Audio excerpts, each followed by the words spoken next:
So people in the chat mm, said that the audio is okay. So I will start my presentation. Okay, so um, the topic that I will cover today is introduced as bootstrapping quantum gravity via quantum information. So the title includes some word that is not familiar with many people. I mean bootstrapping. So bootstrapping is originated from some old story who so the old story in Europe, but the word bootstrap in physics has very clear meaning that is not very related to that old story. I mean, so people started to use the word bootstrap inspired by that story. So that story describes some person who tried to fly by um, by tightening and holding his own shoes. And the context that word bootstrap started to use in physics is not to use Lagrangian or Hamiltonian formalism. I mean, usually people write down Lagrangian or Hamiltonian at the start of um, research or at the start of study, but it is possible not to write Lagrangian or Hamiltonian. So by not try to write down Lagrangian or Hamiltonian, we can accomplish some where is the borderline that we can apply some principles or not. I mean, when we use Lagrangian as the description of some specific theory, then we will focus on that specific theory only. But when we try to abandon Lagrangian or Hamiltonian formalism, then we can see the conditions that makes us possible to deal with some skills. I mean, some principles are originated from deeper principles rather than some specific theory in nature. So that kind of story is the start of Bootstrap. It is applied to build theory, component build theory, because component build theory has very common good properties that regardless of its specific Lagrangian. So people started to find out why those properties appear. So that kind of storyline appears in physics. So people apply the intuition or idea to find the conditions that is not related to specific environment or condition. That is not related to some specific situation that we consider, but some general principles like symmetry or locality or other things. And as you know, quantum information is very suitable to that kind of ideas. I mean, so you totally abandon Hamiltonian picture in quantum information. You don't need to deal with anything that is related to some realistic Lagrangian or Hamiltonian in quantum information. You just have Hilbert space, operate algebra on them, and you are going to deal with that. And sometimes something like Hamiltonian appears in quantum information, and that is very meaningful because it is related to our nature very close, but it does not imply that that is more useful or something without Hamiltonian is not useful. Recently, I heard some talks from guys who are in quantum information research, and they said that quantum information is something without Hamiltonian. So personally, I do not agree with that opinion because dealing with Hamiltonian is very important. I mean, especially in 1D and 2D systems, in condensed matter physics, as some application of quantum information, some abstract concept of Hamiltonian is very important.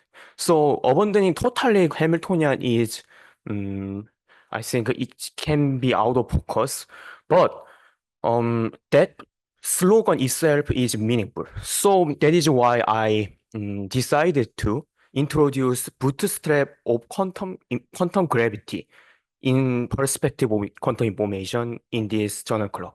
So I will not cover some specific some special paper. So I made a large list of reference in introduction.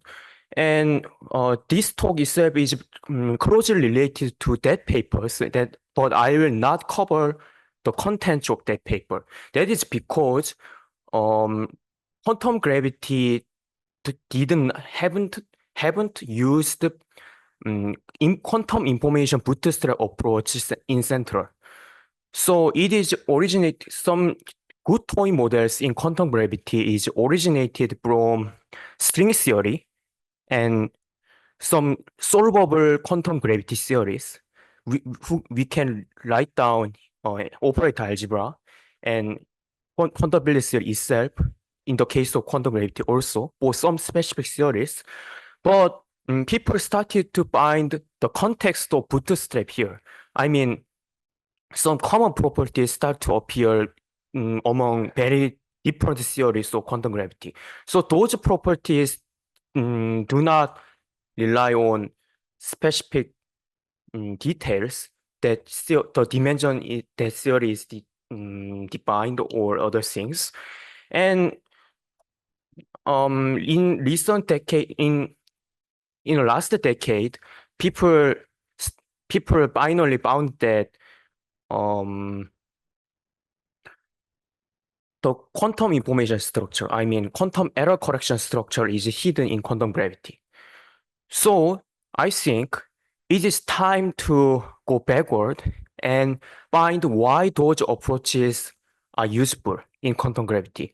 Quantum gravity didn't use that approach a lot until last decade, but I think we are finally in position to discuss why some toy models from quantum information is very effective in quantum gravity. They are invented from specific quantum gravity theories, some tutorial models or toy models, but we are now know that those fundamental in quantum gravity. So we have to ask why they are working good. But it is not covered a lot in many literatures. So I myself uh, constructed the logic behind some toy models of quantum gravity. So basically, my talk is about quantization rather than some sophisticated quantum gravity or quantum information. But what is quantization itself? So what we mean by the word quantum gravity, I will start from there. So the slide that you are seeing now, it asks the question, what is quantization? So what is quantization? Um, is there anyone who can answer the question? Anyone? What is quantization?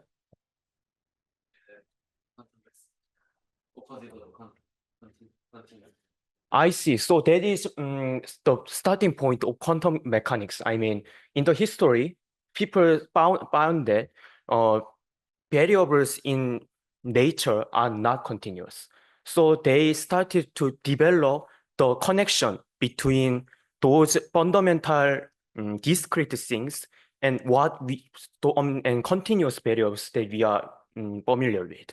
So what I mean by quantization is exactly this. So we have quantum theory, some discrete theory, something with Hilbert space, with basis, and some operator algebras that do not commute each other. So we have that. And we have classical theory, and we want to find the correspondence between them. So quantization without quantum theory is meaningless. I mean, people usually make some mistake by introducing quantization as some magic box to produce quantum theory from classical theory, but it is not.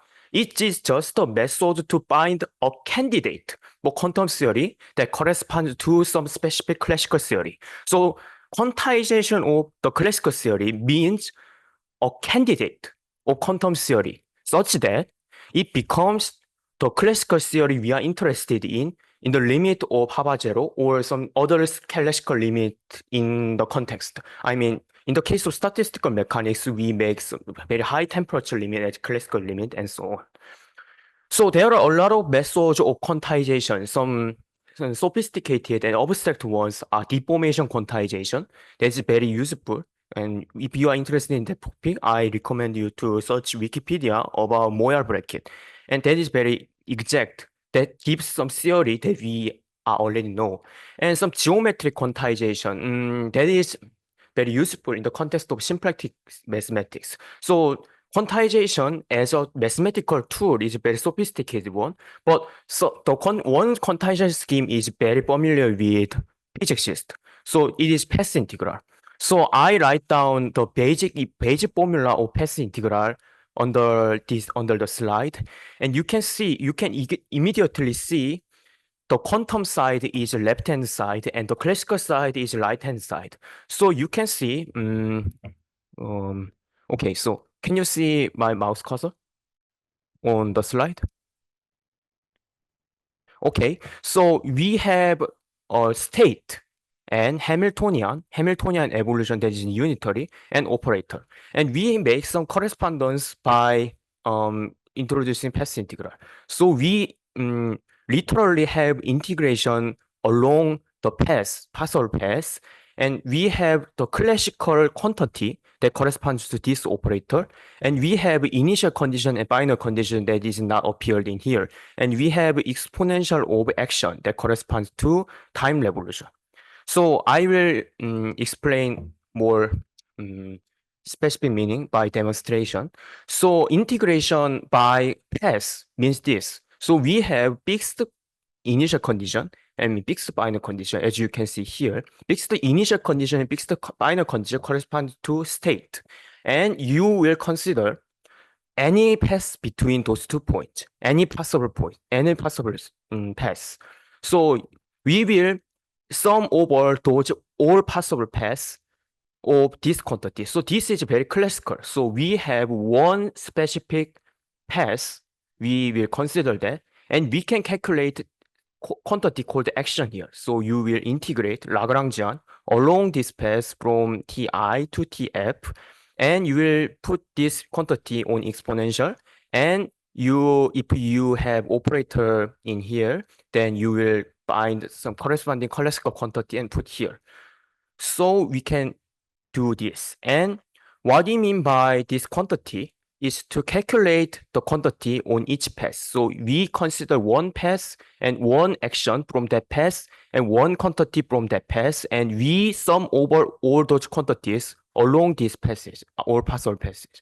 That means path integral is defined in this way. So this picture is very important because in original, what you have learned in college or graduate school is the opposite of this definition. I mean, this definition sign will be opposite in in some textbooks like modern quantum mechanics. So we have quantum theory, and we find the corresponding classical path integral as some intuitive understanding of quantum mechanics in many literatures or textbooks. So that is right path because, as I said, quantization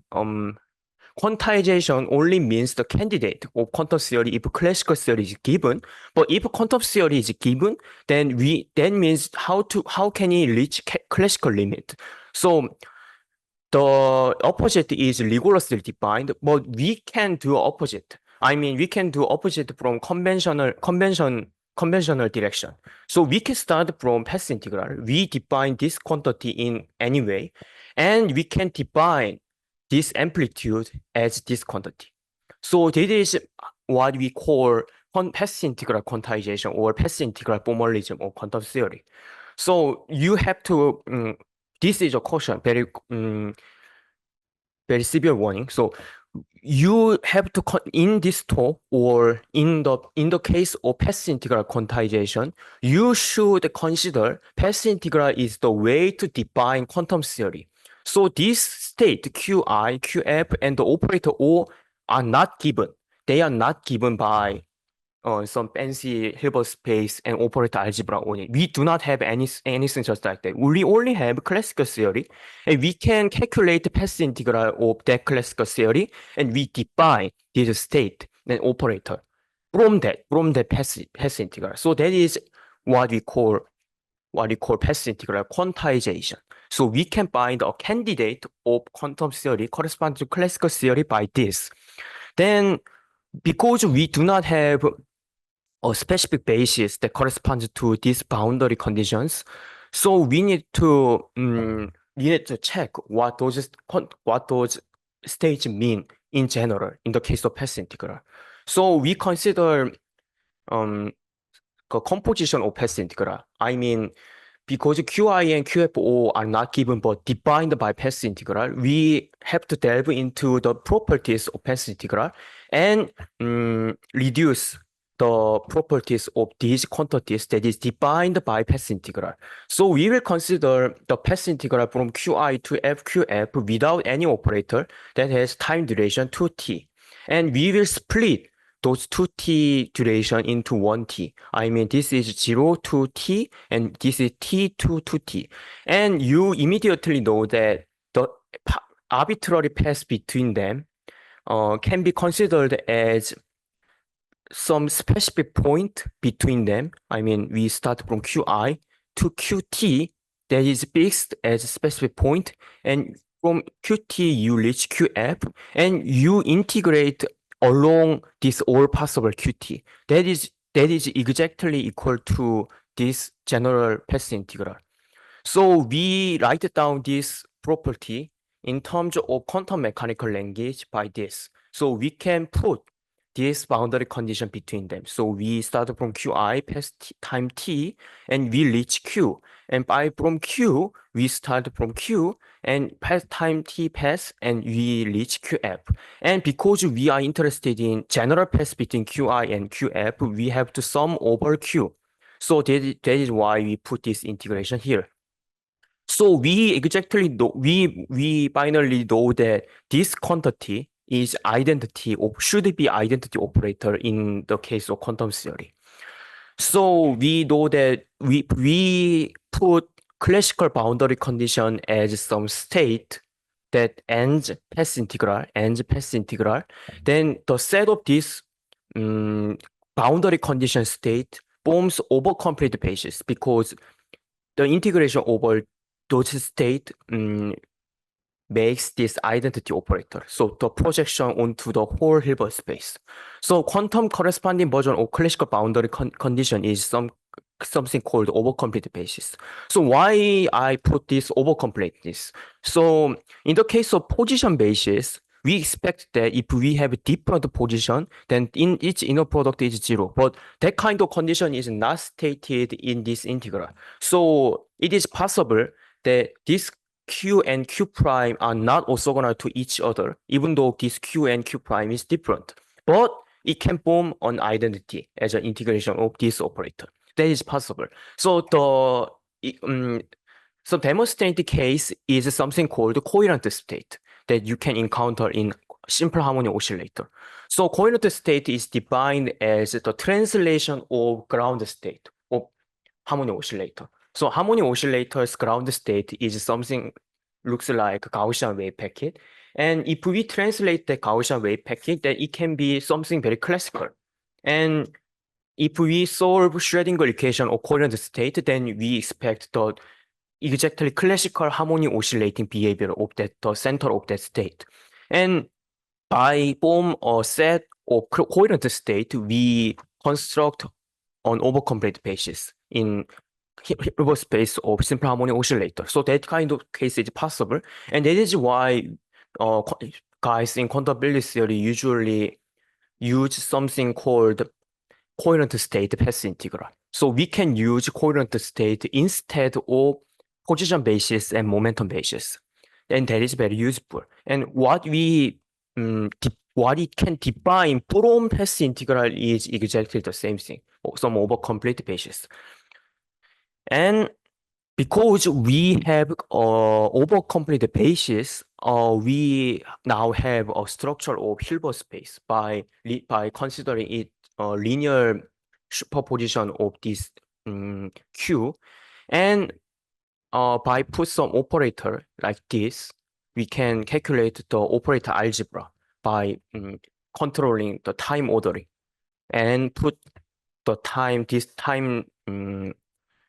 difference between them to zero. Then we can define their commutators from path integral, and so on. We can define the full quantum theory from the structure of path integral. What I mean by structure is we don't need to calculate the path integral directly. So it is impossible in many cases. So it is not mathematically well defined, but we can we can clarify the commutators between operators from the form of path integral, and by that way we circumvent the mathematical rigor problem of path integral, and we reach quantum theory, that is path integral formalism. So we have a candidate of quantum theory from some classical theory, and that is what we can ask for quantum gravity. So what we mean by quantum gravity is some quantum version of gravity. And we don't know that. We actually don't know what will be the right for quantum gravity, but only thing we know is that if we consider classical limit of quantum gravity, then we have to reach general relativity. And that is the start of problem. So if we only consider Newtonian gravity, then we can write down something very similar to Maxwell's equations, and we simply write down QED, quantum electrodynamics. Then we will reach the field theory of gravity, and problem vanishes. But that is not in the case of general relativity, because of its very I think that is very beautiful, but some guys think that that is very awful. So, the basic structure of GR, you have various emotions about this, but it isn't different from ordinary quantum field theory or ordinary field theory. And so that is why it is difficult to define quantum gravity. Okay, so, but we can say that we can put path integral as the pathway from quantum gravity to GR. But we cannot guarantee that the path integral of general relativity is on the path toward quantum gravity. That can be the long guess. So that is why bootstrap is necessary. So by considering the path integral of gravity itself can be the mistake. We can delve into something wrong. So what we mean by quantum gravity is a class of theories similar to path integral of GR, because at least we know that if we write down the path integral of general relativity, then it will have the classical limit as general relativity. So we have to consider class of theories, very similar theories, a lot of theories as a candidate to quantum gravity. And one of them might be the right for quantum gravity, but if we have a lot of theories that share some common properties, then we can apply those theories in various fields. So quantum gravity research have various applications in condensed matter, and I myself was interested in quantum gravity once, but I found that some tools that I am interested in quantum gravity is originated from condensed matter, so I moved to condensed matter. But I'm still interested in quantum gravity, and that is why I'm talking about this. And so we have to consider the path integral of GR as the starting point, and that is very difficult. That has some complex structure or path integral, but you need to remember only one thing. So there is a variable that deals with time direction, and that is the variable that deals with the curvature of space section of this space-time. And we will integrate over those variables. And those time direction variables, n0 and n, they form 4 vector in the space-time. And this is the curvature, the metric tensor on this space section, hypersurface of space, spatial hypersurface, and we will integrate over them. And we can write down the Lagrangian of GR by those variables, and that has very simple structure. the exact form of these functions h, p, and vector j are complicated, but we can write down in this way. And because we know that h and p is not related to n0 and n, we can say that, and because this is the divergence of J, I mean the divergence of, if we integrate over all whole space by the divergence of J, we will only get the terms on the boundary. So in the bulk, in the space, we can say that the classical equation of motion is just h is 0 and vector p is 0 because this n0 and n is Lagrange multiplier. So this is not related to the bulk, and h and p does not depend on n0 and n actually. So we can say that the classical equation of motion is h0 and p0 in the bulk, in the space. And because we are dealing with general relativity, it should be Einstein equation, and actually it is. So there is no moment, so velocity or momentum of n0 and n. So we can say that that is Lagrange multiplier of this theory, and that gives convenient structure in calculation of path integral. So because we consider the variation over n mu, I mean this n0 and n, integrate out and burst in the bulk. And that gives rise to the delta function of h and p because we are integration of exponential in vector. And that is just a common Fourier, some familiar Fourier transformation of delta function, and we should get these delta functions. And so we have something like constraint in the path integral. So Einstein equation should hold in the path integral as a constraint. So it is not just a classical limit of something, but in the bulk, in the space, not on the boundary, we can say the Einstein equation should be true. We only consider the solution of Einstein equations as the integration region of path integral. And we have remaining theory on the boundary. So we write down the path integral of GR again, but without n. So we have Einstein equation as a constraint, and we have a bulk theory that has GIG and pi ij.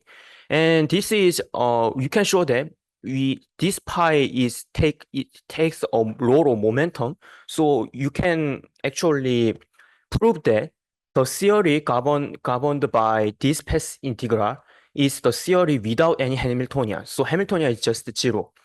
And you have some boundary theory that is defined by J.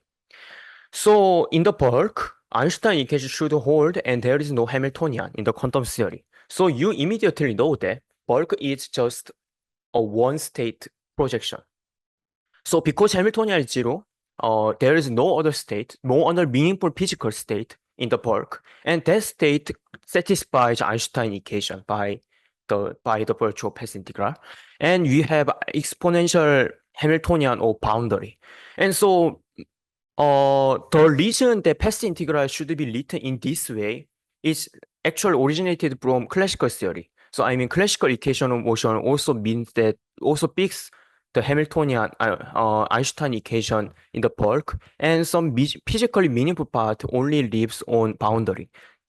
That isn't known in gauge theories and some theories like GR. And if you are interested in this formalism more, you should read covariant formalism with boundary. I think the title of that paper might be in that way, written by Daniel Harlow. If you are interested in, please read that. I put that paper on the list of reference. And this is reasonable because we have Gauss law in gravity. So you can measure the momentum and the mass of some body in the region of space-time on the boundary, even in Newtonian gravity. You calculate the flux of gravitational field on the boundary, then you get the energy inside because you can calculate mass by the virtual Gauss law, and bulk is defined by the Einstein equation. So this is the structure of GR, and it is usually called holography. So there is a lot of way to introduce holography. So holography is originally suggested from the entropy of black hole because it has the entropy that proportional to the boundary area. So that is not common in excited state for many systems. So that kind of information gives us that gravity should be described by boundary degrees of freedom, and actually that happens in this. So we have physical Hilbert space. So physical Hilbert space is a subspace because we have this constraint. So we only do the path integration over the distribution of H and P that satisfies Einstein's equation. So the Hilbert space itself is larger. But the physical Hilbert space includes on the G0, this projection state in the bulk, and full Hilbert space on the boundary. So the theory in the quantum gravity in the bulk is described by some boundary theory with fixed state on bulk that satisfies Einstein equation.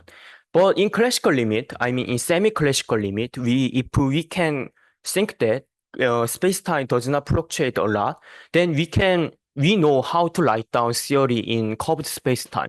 So in that case, that kind of semi-classical state is described by boundary condition of the path integral. And as I said, that boundary condition forms overcomplete basis of the Hilbert space, and that Hilbert space is larger than physical Hilbert space. But that is in the Hilbert space norm, in perspective of Hilbert space norm, that state is very close to this physical state. So we can write down the map from some classical boundary conditions, classical state where we know, to the actual physical boundary degrees of freedom. So that state is defined in bulk and boundary, and we project on this bulk ground state. So bulk ground state is the state that satisfies Einstein's equation, and the remaining degrees of freedoms are boundary. So that is the map from this state to this state. That is called holography map in many literatures. And there is no some physical reason of that, of constructing some example of holography map in many literatures. They only discuss about some chaotic dynamics of black hole or quantum gravity.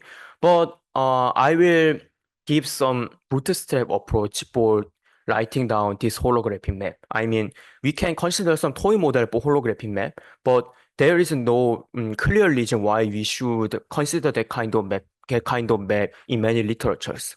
And some research literatures have context that corresponds to the quantum error correction structure of ADS-FT or string theory. But I will give something that is based on this physical path integral of GR. And so the question is, what is this state zero, and how can you write down classical boundary theory? And bootstrap approach is the approach that takes the condition rather than the theory itself. So we will abandon the Einstein equation or the Lagrangian of Einstein equation itself, but we will make some dictionary from Einstein equation or GR languages to the language of quantum information. And that is done by the name of entanglement equilibrium. It is by Ted Jacobson. And that paper is also on the list of reference list that I gave to you. And we can translate this Einstein equation into the condition that if we have fixed volume and if we deform the state of matter in this volume, that area will change with the Einstein equation, but that change that exactly corresponds to the condition that the variation of entropy of matter and the sum with the variation of area divided by 4G is zero. So this total generalized entropy does not change. So we can accomplish this by the approach of tensor network. I mean, we have metal degrees of freedom on the lattice in typical settings because we usually deal with lattice regularization in high energy physics and condensed matter physics. And each side means some fixed small volume in many cases. So that is the usual way you divide the continuous space into lattice. But we can add some auxiliary variables, auxiliary spin pairs on the edge of this lattice. So if we consider this side, then some area proportional entanglement entropy appears. So by placing some Bell stage on the edges of this lattice, we can add additional entanglement entropy that proportional to area. And even though the lattice itself is fixed, this is important point. So even though the lattice itself is fixed, we can describe the deformation of area by changing the entropy of this Bell stage. I mean, there are four legs. That is the reason that entanglement entropy caused by this Bell stage proportional to area. But the exact value of area, the change of that area, can be described by the change of this entanglement entropy of this Bell stage. So that is how we can prepare the classical boundary condition by placing metal degree of freedom on the vertex and by placing some entangled spin pair on the edge. And by relaxing down or tighten up the entanglement between these two spins, we can control the area between the interface between and area of interface between these two regions. And the Einstein equation or entanglement equilibrium, those EE, implies the entanglement entropy of each side or some specified region does not change, and that is for this condition holds for any region that we consider. So that means only on-site unitaries are allowed in this setting. I mean, Einstein equation, if we write down the quantum version of Einstein equation, that corresponds to the generator of some transformation. That is what we have done in the case of position and momentum. If we consider some momentum conservation rule, then you have momentum as the generator of position change, position translation, and that the condition that P is zero or that kind of condition, the condition that momentum is conserved is to consider the superposition of position variables. And that is exactly what we do in Einstein equation. So in order to satisfy Einstein condition, Einstein equation, or entanglement equilibrium that states that entanglement entropy of any region in the spacetime should not change, that means in that kind of state can be realized by considering the sum over random on-site unitaries. So I mean, in order to satisfy entanglement equilibrium, we should allow on-site unitaries only, and by prepare any state and sum over these random on-site unitaries, we can make the state that that is invariant for any on-site unitary. So it is the invariant sector of any on-site unitaries. So that is the state that we are looking for as the solution of Einstein equation. And we put this zero in here, and we put this classical boundary condition as in this way, then we get exactly the formalism of random tensor network. And I should note that random tensor network model by Hayden and Xiaorangji, that paper is entitled as Random Tensor Network as a holographic map, I think. And that paper is also on the reference list. So if you are interested in, please take a look at that paper. So that paper does not explain why that kind of random tensor network is effective as the description of quantum gravity. Actually, that catches the formula called quantum extremal surface formula. That is some nonlinear or non-perturbative effect of quantum gravity in high energy physics. So that is originated from string theory or exact models of specific models of quantum gravity. But random tensor network succeeded to realize that effect. So that is more advanced than any quantum error correction toy models for quantum gravity. So I was curious about the success of random tensor network. So that is actually the reason I prepared this talk for today. So you have answer now. So we do some bootstrap idea of quantum gravity by translating the Einstein equation into entanglement entropy condition, and you know how to write down the toy model for that theory. And the basic structure of that toy model is originated from the path integral of GR because we should consider the gravity. And the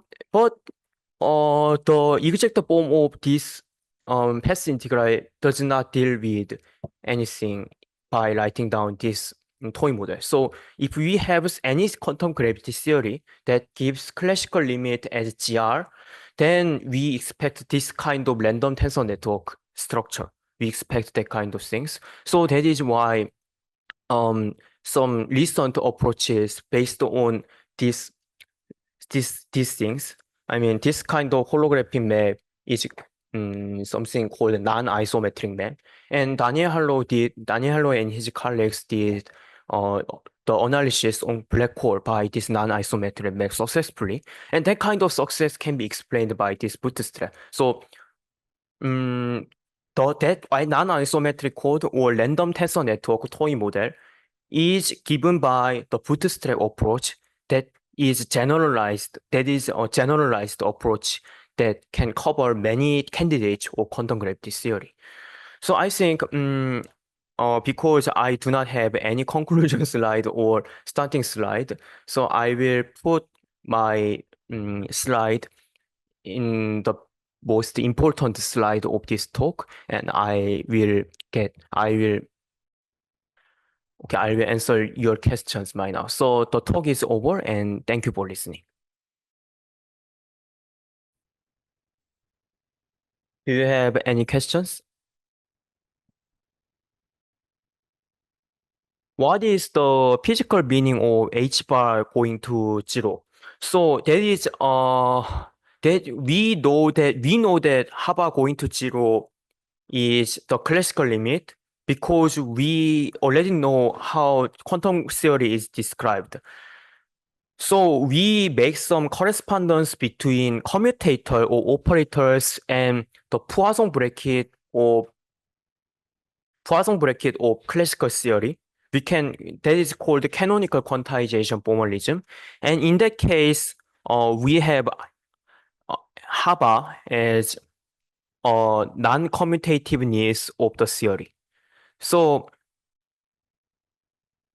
so because we are living in a classical world, and this classical world is actually the part of quantum world. Quantum theory should describe the classical theories as approximation.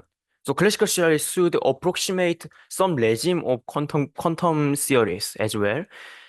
And this regime corresponds to HABA going to zero because HABA is a very small constant in our unit system, in classical unit system. And furthermore, HABA does not appear in any classical theory. So there is nothing takes the role of HABA until the appear the black body radiation. So HABA going to zero, and we can of course we can take some classical limit as the light speed goes to infinity. So whether we send them to infinity or zero, zero corresponds to what the scaling of that quantities in our usual world. But in the case of HABA, we should take them to zero because that is very small constant in our usual life. So I think that can be the answer for the question that what is the physical meaning of H bar going to zero. And okay, so if we use bootstrap, we can if is it possible to calculate quantum gravity in terms of quantum information or by using quantum computer? Um, so because I did not introduce the how toy models in quantum gravity works, so I should say that the relation between quantum gravity and quantum information is something like quantum gravity takes the role of quantum computer. So it has the quantum error correction structure intrinsic in the theory. So bootstrap is the method to fix the theory of quantum gravity or some class that can be the candidate of exact quantum gravity. So that is some kind of pin down method. The method for pin downing the theory. And that means quantum gravity itself is described by quantum information statements, and that means it has some structures like quantum information or quantum gravity. And that does not mean that quantum gravity can be calculated by quantum information on quantum gravity. So I think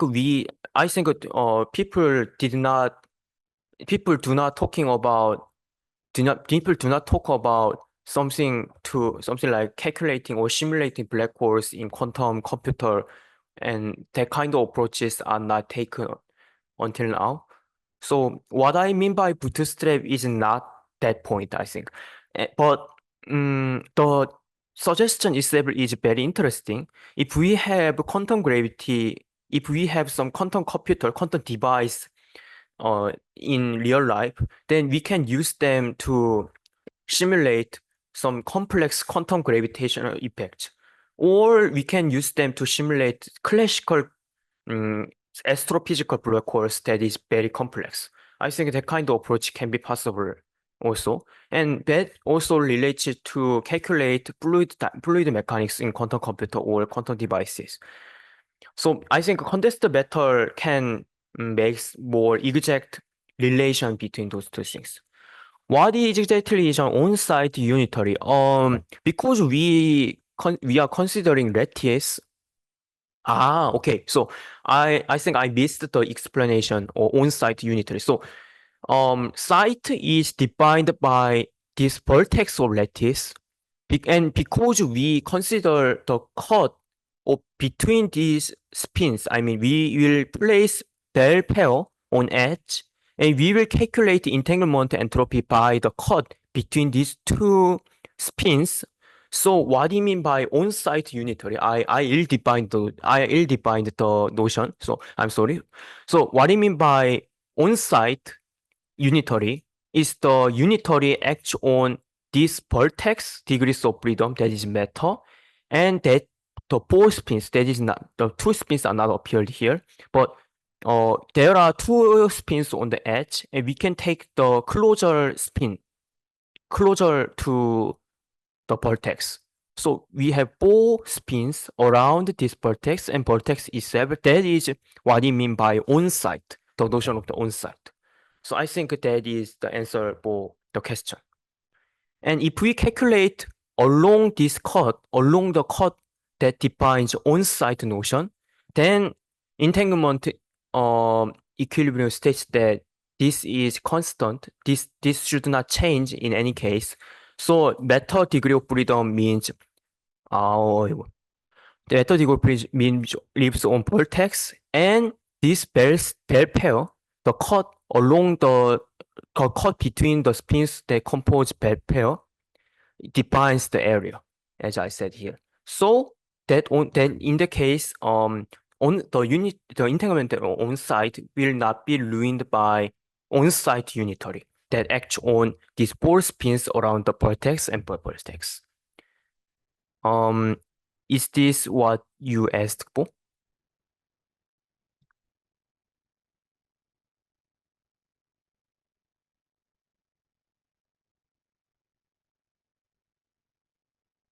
If you, okay, thank you. Is there any more questions on my talk?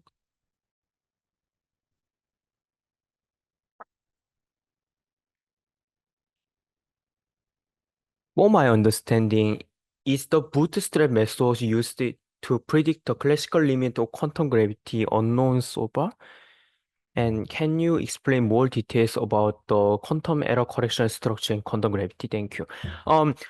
I should say that quantum error correction structure in quantum gravity can be the topic of independent talk. So it has a lot of progress and some very complex toy models that corresponds exactly to some exactly known quantum gravity model called ADS-CFT. So it can be the independent um, topic that I cannot cover in here as a Q&A. So I recommend you to read the papers written by Daniel Harlow that has world quantum error correction in the title. That includes the seminal papers, and that has very kind introduction about quantum error correction itself and how can it be applied to quantum gravity. But I should say that quantum error correction structure in quantum gravity is a perturbative structure, so that is not as general as this random tensor network or non-isometric code that I introduced as bootstrap method. And the first question is the bootstrap method used to predict the classical limit of quantum gravity unknown so far? Predict the classical limit of quantum gravity unknown. So, I started from the path integral, gravitational path integral that usually in high energy guys also use. Um, and that theory that the reason that classical gravitational path integral is meaningful is because its classical limit should be the GR. And bootstrap method is not to find the classical limit of quantum theory, but what I mean by bootstrap in my talk is to find a quantum generalization that is similar to the structure that is given by gravitational path integral. So I think it is inverted. So bootstrap method is to pin down the theory that is similar to some specific theory. We start from very general setting. So for example, if we take something called entanglement bootstrap that recently started to discuss in condensed matter society. In the case, we start from very general state and very general set of states and very general notion of locality, and we add some conditions that makes them similar to some materials that we encounter in quantum Hall effect and so on. So that is what I done. So I started from path integral, but my goal in this talk is to reach the class of theories that is similar to gravitational path integral. So that is why the entanglement, um, sorry, that is why, okay, so that is why in this part, the word bootstrap first appears in my slides. So we should entanglement equilibrium instead of specific Einstein equation as some quantum information statement rather than some statement that depends on specific theory. So I think the bootstrap method that I said in this talk is not something that is related to classical limit. Okay. What is a good introduction to quantum gravity for beginners? So, yes, so that is very important. So, I think some of you are already know that I did the presentation on black hole information paradox in the beginning of this semester, and I messed up with that presentation because I found that during the preparation of that presentation, a lot of statements in quantum gravity that is very common and that is very trivial in some sense is not trivial in context of some guys in other fields. So I'm also in condensed matter physics. So I found that a lot of ideas in quantum gravity relies on some specific theories based on string theory, but it cannot explain the tremendous power of those toy models that poorly derived from very special theories, but that toy models can cover a lot of candidates of quantum gravity. So I delve into that point and I prepare these talks. So I think it is difficult to give a good introduction to quantum gravity because it requires general relativity. General relativity is itself a one semester course, or sometimes it can be a two semester course, and quantum field theory. If you have to uh, seriously delve into the topic of quantum gravity. So if you are asking me about some quantum information perspective on quantum gravity, then I recommend you to read the papers written by Daniel Harlow. So because he is a high energy physicist, most guys in high energy physics are not familiar with quantum. He makes some kind introduction about quantum information tools, and kindly he also makes some kind introduction about some high energy physics basics. So he is interested in the fundamental things that appears in quantum field theory and the quantization itself. So he wrote a lot of papers on those topics, those fundamental topics also. So I think um good introduction to quantum gravity or some good introduction, I mean, specifically a good introduction to quantum information approach to quantum gravity might be the papers written by Daniel Harlow. And I also recommend Xiaorang's paper. She is a condensed matter physicist, but he recently delved into the topic of holographic map, and he suggested the tensor network formerly tensor network setup that I said in this talk.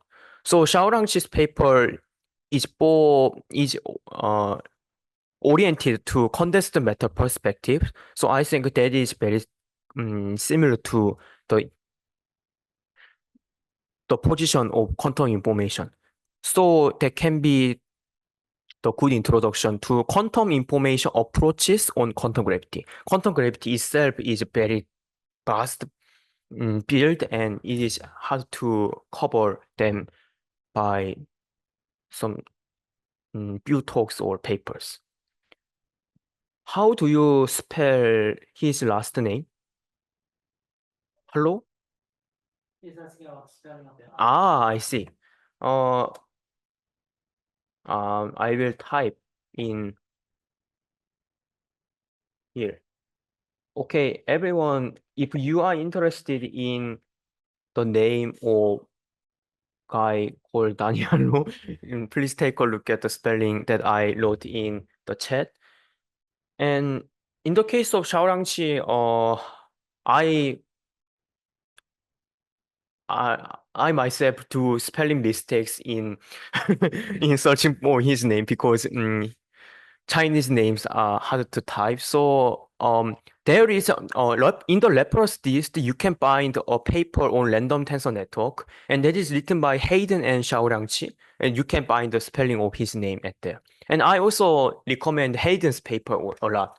Hayden Preskill, there is a protocol called Hayden Preskill protocol that is invented as a toy model to describe how people fall into black hole cannot escape. So there is, even though there is unitarity, it is hard to decode. So the concept of decoding as related to the concept of causality first appeared in his paper. So Hayden's papers are interesting also.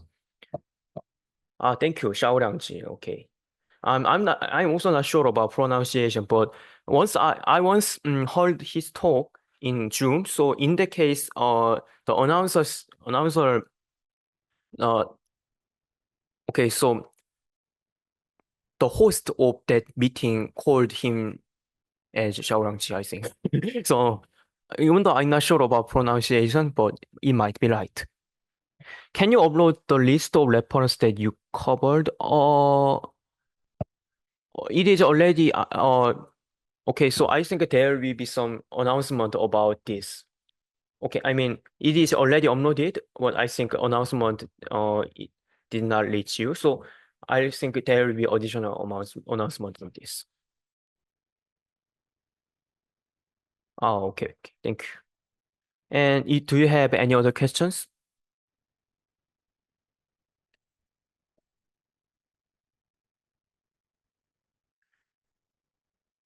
So, okay, okay, okay. So if you do not have any questions, then I will do a very short final remark. So this talk is some kind of guideline to approach the articles that I recommended in the reference list. So if you are curious about why this kind of toy models are considered, or why this kind of very abstract models can say a lot of things about quantum gravity, then take a look at my talk again. So that is the purpose of this talk. I'm not covering the papers, but I'm covering the context of those papers that can be summed up as the name of Bootstrap. Okay, if there is no more question, then let's end up here. Thank you for listening.